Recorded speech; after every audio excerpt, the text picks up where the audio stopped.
ความหมายขอแม่นางเป็นซึ้งตายเหลือใจหลายแน่ล่ะพ่อไอ้เป็นเจ้านาคนหากินเศร้าคำบ่มีแนวอวดโอ้เทียมทานผู้มีเด็ดน้อยน้องสาว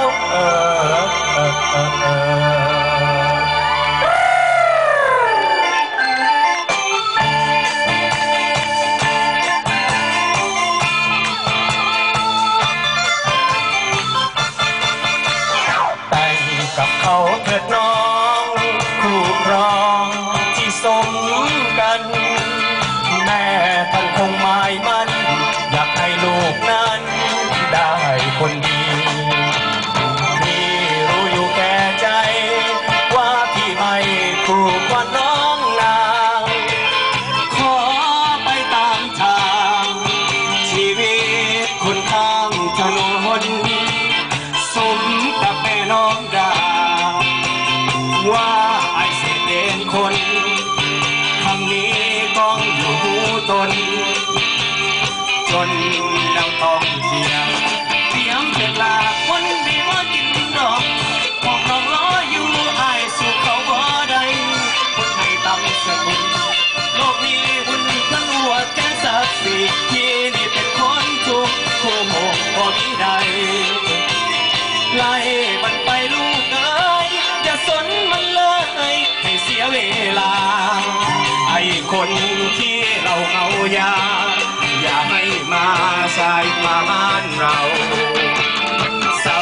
สุดทรมานเสียงคำประจานจากคุณนายเล็กแดงทุกดาซึ่งยังคอยแกล้งที่แสลงช้ำในดวงใจไปเถิดลาให้ตามใจเพิ่นสา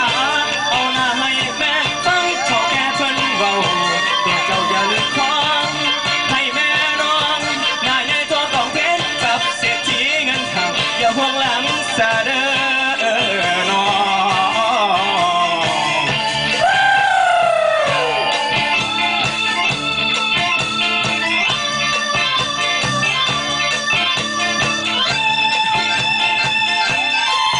Outside your time, I know. Everybody, just come to the front and have fun, all right?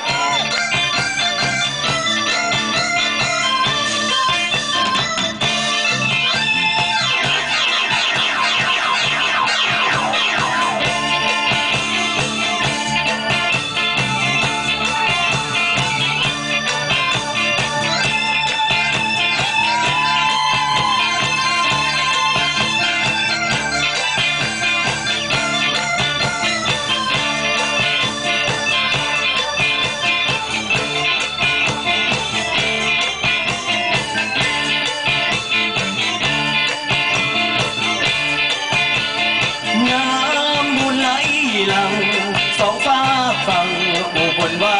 รินแววเสียงแคนเสียงพินซึ่งใจอายบ่ลืมลง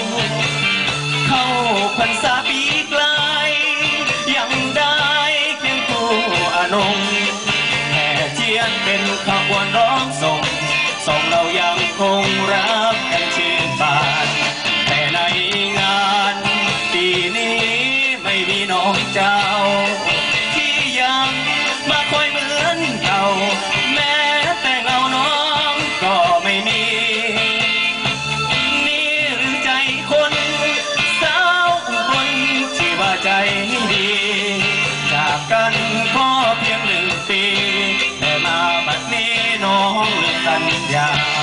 มองดูฟ้าเห็นแต่ไม่ค่าบังอายแทบจำบ่อยู่สู่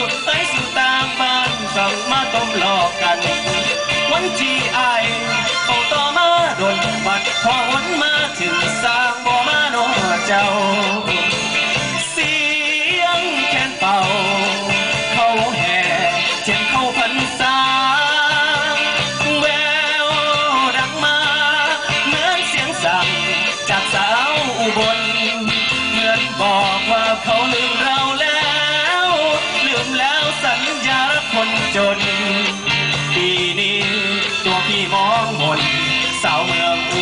น้องไป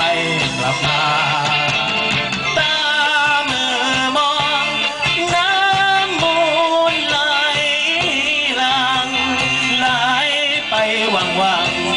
ไม่กลับหลังคืนมาน้องก็คงเหมือนกันใจเจ้านั้นดังสายทารารักเราวันเข้าพรรษาเดี๋ยวนี้มาเป็นอดีตแล้วใจคนเอ่ยผู้สาวเมืองบัวบานบานพี่น้องแสนซื่อสังคือบอกคือขอเขาเมาต่อกันจากมือนั้นจนมาหอดมือนี้พี่บอกเปลี่ยนแปลงไปบัดหัวใจของนางสร้างมาไม่ลืม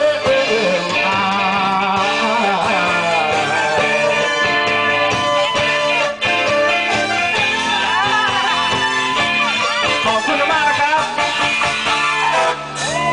ได้ทิปแล้วก็ได้หอมแก้มสาวสวยด้วยนะครับขอบคุณมาก